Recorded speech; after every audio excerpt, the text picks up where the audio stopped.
My name is Carson Becke. I'm one of the co-directors of Pontiac Enchanté concert series. My name's Tait, and I'm the other co-director of the Pontiac Enchanté concert series. So we started putting on concerts here back in 2009, and it started off as a summer festival, and the idea was that we would have like a few small groups of concerts happening in the summertime, and we've gradually modulated more towards a year-round concert series, and we wanted to contribute something that we didn't think already existed, which was a concert series for chamber music in a rural location, in a really beautiful location, in a small, intimate venue. So we put on between 10 and 12 concerts a year. Those concerts feature small chamber groups from all over the place.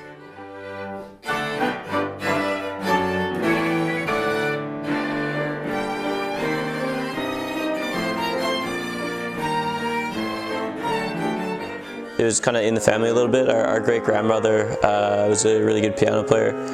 She taught Carson and then told me that I shouldn't play piano, so that was good. And so I ended up playing violin. And so music lessons were really nice for me because I would basically just get to spend time with my great-grandmother. It was just an afternoon thing. I would go on a Friday afternoon after school, stay for a few hours, learn the piano. Yeah, so I moved over to England when I was 15.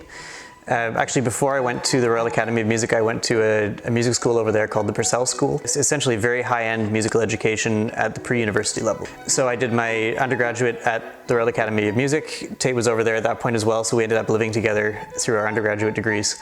For a couple of years we shared a room, built like a wall of bookshelves in the middle, and then it was crazy. The short story there is London is an expensive place. Yeah, you don't, there's not multiple rooms, yeah. No. I've played concerts across Europe. I've toured in Australia and New Zealand with the chamber group. I sent him on that tour. Played all over Britain as a soloist and with different chamber groups. I have a piano duo, a two-piano group that I work with here in Canada, which is myself and Seren Berry. So I'd say I do a lot of performance outside of this series, but this is my project, let's just say. I had a great time at music school and everything, but I did a bit different, much different path than Carson did from that point on. I ended up working in marketing music for about 2 years after I finished my degree. At that point I'd had enough, and I moved back home much earlier than he did. And I came, I coach tennis now.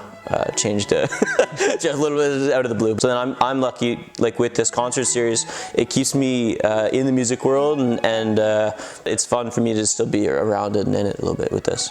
So. The whole way that the music world works in Europe was kind of my inspiration for wanting to build this into something more. So upon returning to Canada, I just thought, okay, it's really worth building this project because this is adding something of value that is still in its kind of fledgling stage in this country. And if we can do this here, that can hopefully then inspire others.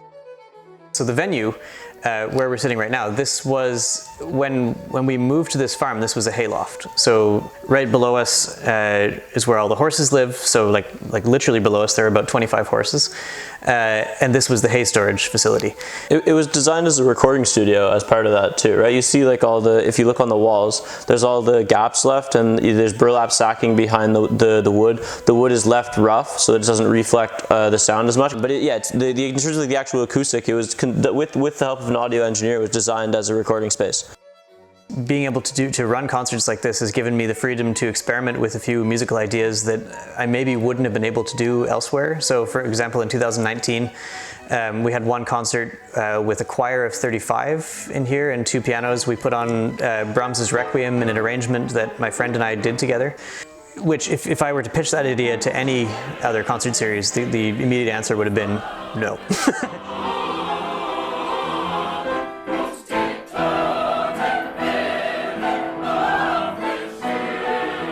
You know, I've played hundreds of concerts as a professional, but that concert kind of still, in my mind, is maybe the most exciting musical experience I've had. And there's a lot of things about going to a concert that are appealing, and we want to make sure that everybody that comes to a concert here gets something out of it. So I guess what I would say is, if you haven't been to a classical concert before, come and see one of ours. This is the place to start.